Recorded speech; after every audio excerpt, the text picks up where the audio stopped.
An operation that fits right in between these two is an operation called a sleeve gastrectomy. And the sleeve gastrectomy is an older operation that's now making a big comeback and is very popular.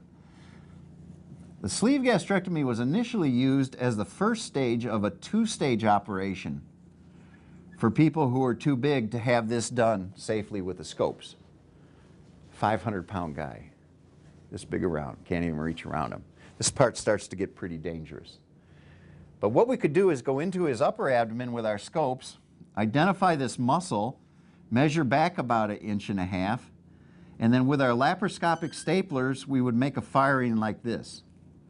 The stapler is like a long-nosed pliers, goes behind the stomach, in front of the stomach, closes, presses the front wall up against the back wall, lays down 6 rows of staples, sends a knife in between row 3 and row 4.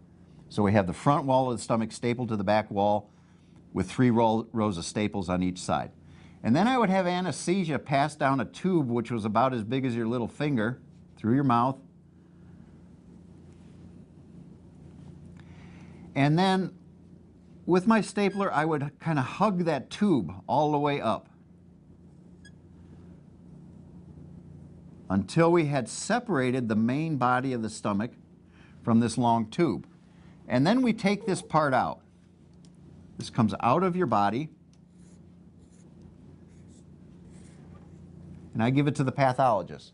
And he looks at it to make sure there's nothing else bad in there and then throws it away.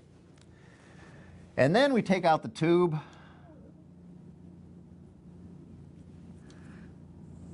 And then I usually oversew this because I'm a nervous guy. Anything we can do to help reduce the risk of any kind of leak. And that's the first stage of the sleeve gastrectomy. Now this operation works for 2 reasons. One, very small gastric reservoir down here, small meals. Secondly, there is a hormone made in this part of the stomach right here, right here, right here. This hormone is called ghrelin, G-H-R-E-L-I-N, ghrelin.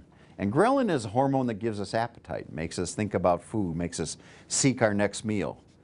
And when we take out this part of the stomach, big-time appetite suppression. So big-time appetite suppression and small meals.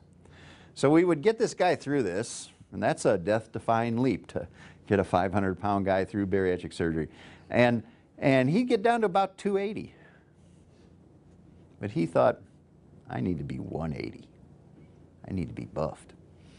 Okay, so we could go back with our scopes and do this, and then bring this end up.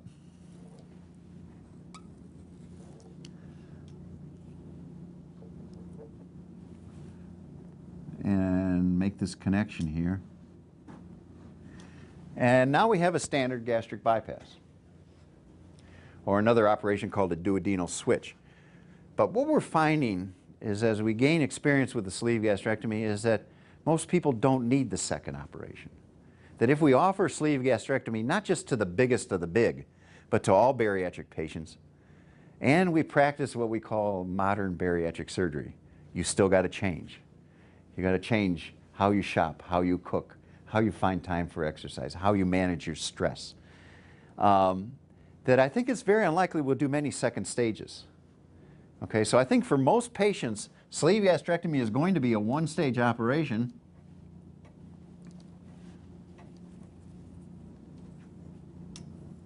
And this is going to be it. Second stage is available if you need it. This has a second stage, this has a second stage, but you want to think about, being successful with 1 operation, okay? And so that's sleeve gastrectomy.